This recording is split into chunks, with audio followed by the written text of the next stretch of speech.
क्या होगा? भगवान के चरणों में प्रार्थना करते हैं कि उन सभी दिवंगत आत्माओं को भगवान अपने चरणों में बुलाए और उनके परिवार को धैर्य और उनके असहाय जो क्षति हुई है उसको सहन करने की ताकत प्रदान करे। भगवान ने गोवर्धन जी की पूजा की, तो गोवर्धन जी की पूजा करने के बाद इंद्र की पूजा काट दी तो नाराज हो गए। इंद्र ने जाकर के दूसरे देवताओं को कहा, ओ वायु देवता, आपको पता है क्या, ब्रजवासियों ने मेरी पूजा बंद कर दी है, कल आपकी भी पूजा बंद कर देंगे। अग्नि देवता के पास गए, अरे सुनो अग्नि देवता, ब्रजवासियों ने मेरी पूजा बंद की है, कल आपकी भी पूजा बंद करेंगे। क्या करें भाई, ब्रजवासियों के ऊपर आक्रमण कर दो। इंद्रदेव के प्रकोप करने पर इंद्रदेव ने वायु देवता को कहा, ओ वायु देवता, तेज तूफान में चलने लगे। ये आजकल तूफान आते हैं ना, क्या क्या नाम रखा जाता है। अपने यहां तो अभी तूफान कल परसों ही शांत हुआ है, कई जगह दूसरे देशों के अंदर तो ऐसा तूफान आया 300 किलोमीटर की स्पीड से चलने वाला, मकाने की छतें उड़ रही, सड़क के ऊपर बड़ी बड़ी गाड़ियां उड़ रही है। अपने यहां वो तूफान नहीं आया, भगवान की कृपा से हम बच गए। ऐसा जो तूफान वायु देवता, अग्नि देवता, बिजली कड़कड़ाहट करते, बादल घरघराज करते हैं। इंद्र कोप कियो ब्रज ऊपर बरसे मूसलधार, इंद्र कोप कियो ब्रज ऊपर बरसे मूसलधार। पर गिरवरधारी रे दयालु भगवान, तक पर गिरवरधारो रे दयालु भगवान। समरा थारी माया रो पायो नहीं पार, ईश्वर तारी लीला रो पायो नहीं पार। भेद नहीं जानो रे दयालु भगवान, वेद नहीं जानू रे दयालु भगवान। इंद्र देवता ने मूसलधार बरसात बरसाई, भयंकर तूफान, बिजली चमक रही है, सारे ब्रजवासी घबरा गए। ओ कन्हैया, तेरे कहने से सब बातें मान ली, अब आफत आ गई ना, कौन बचाएगा इस आफत से। सजनों, संसार में किसी भी प्रकार की आफत आती है तो भगवान के सिवाय किसी के सामने जाकर के नहीं रोए।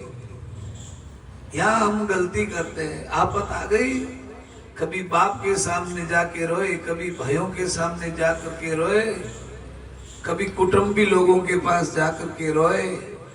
संसारिक लोगों के सामने रोने से आफतें नहीं मिटती है, बढ़ती है। तो किसके पास जाए? अपने जीवन में किसी भी प्रकार की आफत आ जाए तो भगवान के पास जाकर के रोए। भगवान ही एक ऐसा दयालु परमात्मा है, हमारी आफतें दूर करने वाला है। ब्रजवासी दौड़े दौड़े भगवान से कहने लगे कि महाराज, तुम्हारे कहने से हमने कर लिया, अब आफत आ गई। भगवान ने कहा, घबराओ मत, आओ मेरे पास आओ। सब ब्रजवासियों को लेकर के भगवान गोवर्धन गिरिराज की शरण में जा रहे हैं। और खेल खेल में जैसे कोई छत्ता उठाता है, बटन दबाता है, ऐसे भगवान ने अपनी अंगुली के ऊपर गिरिराज को उठा लिया। बोलिए गिरिराज धरण महाराज की जय हो।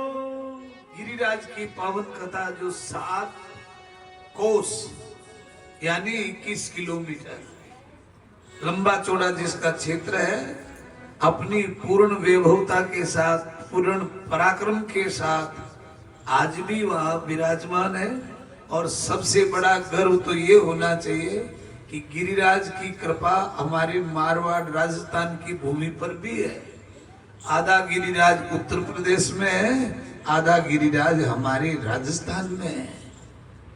कोई कहे कि हम गिरिराज के दर्शन, हमारे तो गिरिराज है, हम गिरिराज के थोड़े दर्शन के लिए जाए, गिरिराज हमारा है। और जो गिरिराज का नाम लेता है, गिरिराज की परिक्रमा करता है, गिरिराज को नमस्कार करता है, गिरिराज का पूजन अर्चन करता है, भगवान उसकी सारी आपदाओं से उसको मुक्त करते हैं। श्री गोवर्धन महाराज महाराज तेरे माथे पे मुकुट विराजे। श्री गोवर्धन महाराज महाराज तेरे माथे मुकुट विराजे।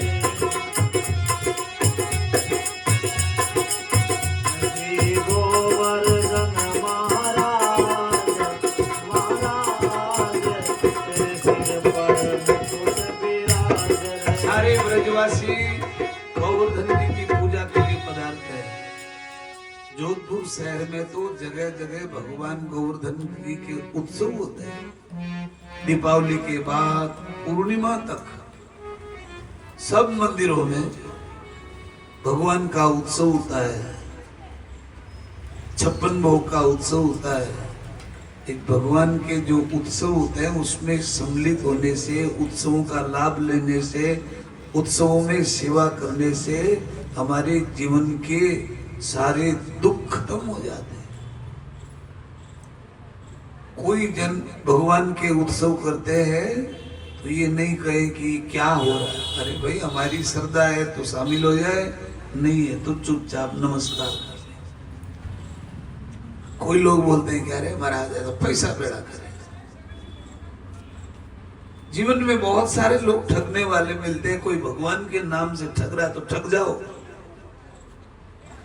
कोई झूठे नाम से भी कहीं आपको ठग रहा है तो कोई भगवान के नाम से ठग रहा है। ज्यादा ठगेगा थोड़ा ही, थोड़ा थोड़ा ही ठगेगा। यदि कोई 56 भोग का उत्सव करे, आपसे कहे कि लो जी 100 रुपये आप भी दो, 56 भोग करे तो उसकी मर्जी, नहीं करे तो भी उसकी मर्जी। अरे 100 रुपये का तो ठगा मिला है। पूरा जीवन हम कहीं न कहीं ठगाते ही रहते हैं। ऐसा थोड़ा ही कि हमको कोई ठगने वाला मिलता नहीं, खूब मिलते हैं। हम इतने होशियार है नहीं। परम श्रद्धेय स्वामी जी महाराज बोलते थे कि अपने आप को जितना होशियार मानते हो उतने आप होशियार नहीं हो, और अपने आप को जितना भोला मानते हैं ना उससे भी ज्यादा भोले हो। दुनिया बताती नहीं है कि नहीं है? हम होशियार नहीं है ये बात हम जानते हैं। हम लोगों को दिखाते हैं हम होशियार है नहीं सजनों। कौन कौन हमको ठग लेता पता ही नहीं लगता है। छोटे छोटे बालक हमको घरों में ही ठग लेते, अपने ही पोते अपनी पोती ठग लेती। हम कहाँ होशियार है? आप नाराज नहीं हो तो आप सबकी होशियारी अभी हम बताए। हम अपने बेटे का बेटी का संबंध करते हैं तो न जाने कितने लोगों को पूछते हैं कि नहीं पूछते? भाई हमारे आप पड़ोस में रहने वाले कैसा है, अच्छा है कि नहीं है?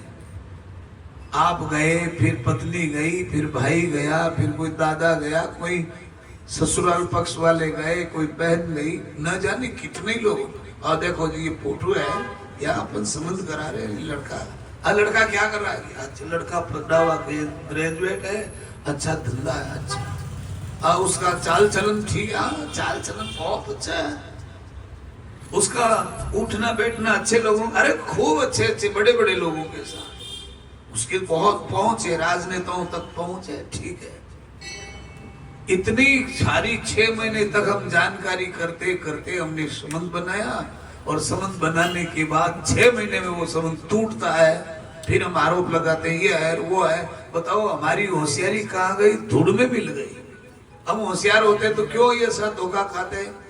पर हम होशियार है ही नहीं, हम होशियार नहीं है सजनों। जो काम करते अपने आप के ऊपर लेकर के कभी नहीं करे करावे राम जी।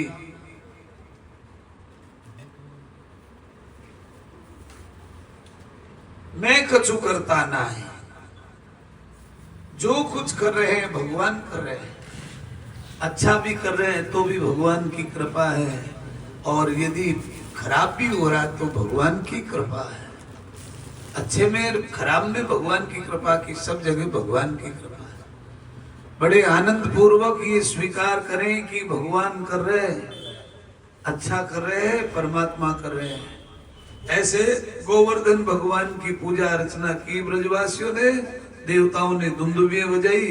फिर गोवर्धन भगवान की पूजा करते समय इंद्र को मालूम पड़ा कि जिनसे मैंने वैर भाव पाला है ये सामान्य नहीं, त्रिलोकी का नाथ अभी लीला कर रहा है।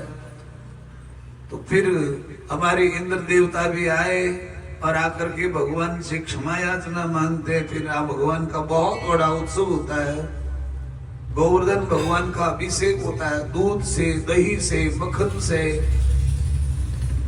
देवताओं के द्वारा भी पूजन होता है, गंगा आदि से भी पूजन होता है, जय जयकार होती है। कभी ब्रज मंडल में जाके देखो, गंगा जी भी वहां प्रकट होती है, जिसे हम मानसी गंगा बोलते हैं। भगवान ने अपने वृंदावन वासियों को, मथुरा वासियों को, ब्रज वासियों को तीर्थ के लिए बाहर जाने की अवसर, केदारनाथ है, गंगोत्री है, बद्रीनाथ है, यमुनोत्री, सब वहां बुला लिए। और सजनों भगवान प्रकट हुए, वहां तीर्थ आए सो आए, कोई बड़ी बात नहीं है। जहां भगवान के परम भक्त बैठ करके नाम सुमरन करते हैं, सर्व देवता लारे राम निरंजन राय पधारे, राम निरंजन राय पधारे, साधु यावत द्वारे दिन जारे, संत समागम होई भाग्य धारे, संत समागम होई। सब तीर्थ संसारे चरणा, सारे तीर्थ संतों के चरणों में। जहां संत महात्मा बैठ के भजन कर रहे हैं, अब संतों की पहचान हमको करनी है। हम कहाँ धोखा खाते हैं, हम कहाँ धोखा खाते हैं। आज सुबह यूट्यूब चैनल पे हमने देखा, साधु राक्षस शब्द लिखा, साधु राक्षस ये शब्द लिखा है। साधु है तो राक्षस नहीं, राक्षस है तो साधु नहीं। साधुओं जैसे कपड़ा पहन लिया और काम राक्षस का कर रहा है। रावण भी साधु बनकर के ही तो आया था, काम तो राक्षस का ही किया। एक व्यक्ति 100 प्राणियों के प्राण लेने वाला, आखिर में साधु जैसा कपड़ा पहन लिया, पकड़ा गया, पकड़ा गया। साधु की पहचान करना बहुत मुश्किल है। सोने की परीक्षा कोई न कोई जोहरी कर सकता है, असली घी है कि नकली घी है ये भी कोई परीक्षा कर सकता है। दूध में कितना पानी मिला है, जहर मिला है, कोई केमिकल मिला, ये भी परीक्षा हो सकती है। लेकिन सजनों, साधु की परीक्षा बहुत टेढ़ी की है। गृहस्थ परिवार में अपने सोना चांदी को रुखालना सरल है, रुपए पैसे को रुखालना सरल है, खेत खलियान को रुखालना सरल है, लेकिन बेटी को रुखालना बहुत टेढ़ी खीर है। ऐसे ही साधु को पहचानना बहुत टेढ़ी खीर है। हम विश्वास कर ले, महाराज जी ऐसा, महाराज जी ऐसा, सावधान रहे, बहुत धोखा होता है। यदि आपको कोई साधु वेशधारी दिखता है तो प्रणाम कर ले, हाँ भगवान का बाना पहना है, पर जल्दी से उसका इतना भरोसा नहीं करें। कहाँ मिलेंगे, साधु नहीं मिलते। हम आप लोग हमको भी बोल रहे हैं महाराज आया से, कैसे भरोसा कर लिया आप लोगों ने। सावधान रहे भाई, बहुत ठगाई हो रही है, क्या क्या करे चले जाते हैं। वृंदावन में जाओ, वहां भगवे कपड़े वाले, सफेद कपड़े वाले, जो भी साधु वेश वाले दिखते, आप उनका मान सम्मान करो, पर इतना भरोसा मत करो। भरोसा तो भगवान जब हमें कहे कि धैर्य से रखो, बहुत धैर्य रखे, कहीं हम ठग नहीं जाए। ये ठगों की नगरी है, सब ठगने वाले हैं, कोई कैसे ही ठगता, कोई कैसे ही ठगता है। गोवर्धन भगवान की पूजा की, गोवर्धन भगवान की पावन कथा सुनने से सारे पापों से मुक्ति मिलती है, ऐसा लिखा है। गंधमादन यात्रायाम यत् फलम लभते नरः तस्मात् कोटि गुणम पुण्य गिरिराजस्य दर्शनम। गंधमादन पर्वत के यात्रा करने से, जो दर्शन करने से फल मिलता है, वो हमें उससे करोड़ों गुना ज्यादा गिरिराज भगवान के दर्शन करने से मिलता है। जीवन में समय मिले तो जरूर जाकर के गोवर्धन भगवान के दर्शन करें, परिक्रमा लगाए, प्रणाम करें, अपना जो भी सेवा चाकरी करें। वैसे ही यहाँ जोधपुर में तो आप देखो, एक बहुत सुंदर लोग भजन गाते हैं, टाबरिया करे मनवा 56 भोग तैयार। ये गिरिराज का ही सम्मान है।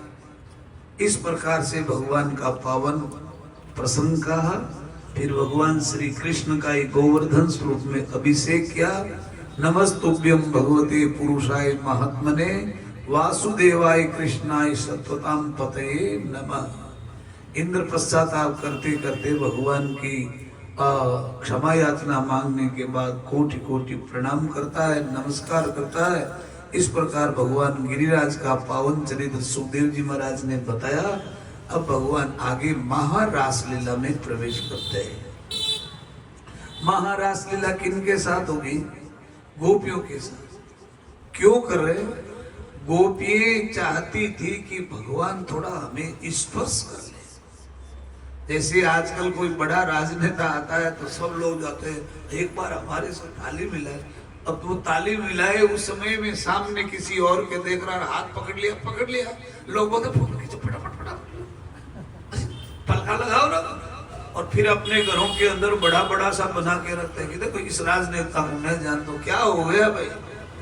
राजनेताओं से जानने से कोई आपका काम निकल जाए, इससे बड़ा ज्यादा कोई हुनर नहीं होगा। और यदि हम भगवान को जान लेंगे तो हमारे सारे काम निकल जाएंगे। जानना हो तो भगवान को जानना, सब काम हो जाएगा। पर हम गलती कर देते। गोपियों के मनोरथ पूर्ण करने के लिए गोपियों ने भगवान ने महारास लीला की। शरद पूर्णिमा से कहा कि मैं आगे शरद पूर्णिमा से महारास करूंगा, और भगवान ने महारास के लिए निमंत्रण पत्रिका नहीं भेजी। भगवान ने महारास के लिए किसी को चावल नहीं कहे कि लो ये पीले चावल मेरे महारास मनाना, कुछ नहीं किया। फिर क्या किया? फिर गोपी कैसे गई? उनको मालूम कैसे पड़ गया? भगवान ने अपनी बांसुरी को बजाया। आप और हम सब कई बार सुन चुके, बंसी प्रेम री बजाई रे। एक संतों ने कहा बंसी प्रेम की थी या बांस की थी? बंसी प्रेम की थी या बांस की थी? अभी थोड़ी देर पहले सूरदास जी ने कहा कि घायल कर जाती है, बांस की होते भी घायल कर जाती, सोने की होती तो क्या करती? सजनों, ये तो भक्तों के भाव है। भगवान ने अपनी बांसुरी का स्वर निकाल करके गोपियों को अपनी ओर बुला लिया। गोपियां क्या काम कर रही है? अब सब काम एक साथ एक समान तो होता नहीं। कोई कुछ कर रही है, कोई अपने आंगन में बैठी बैठी ऐसे बालक को गोद में ली, छाती का दूध पिला रही है, ऐसे घुटना हिला रही थी, और बांसुरी बज गई, बालक को वहीं छोड़ दिया। कोई अपने बर्तन साफ कर रही थी, बांसुरी बज गई तो बर्तन वहीं रख दिए। कोई रोटी बना रही थी, बांसुरी बज गई तो रोटी चवे पे ही रह गए। कोई गाय का दूध निकाल रही, बांसुरी बज गई तो छोड़ दिया। कोई सोने की तैयारी कर रही थी, तकिया भूल गई तो छोड़ के निकल गई। यहाँ तक कि क्या बताए, भागवतकार ने लिखा कि कोई स्नान घर में स्नान करते समय कपड़े पहन रही थी और लहंगा पहन लिया, ऊपर का कुर्ता नहीं पहना, उसको ऐसे ओढ़ करके भी भाग गए। कई अपने कानों के अंदर ऐसे गहना पहन रही, बांसुरी बज गई, एक कान में पहन लिया, दूसरा वही छोड़ दिया। होता है ऐसा कभी? हम तो 7 बार ठीक से रखना, ताला ठीक से लगाना, अरे भूल मत करना।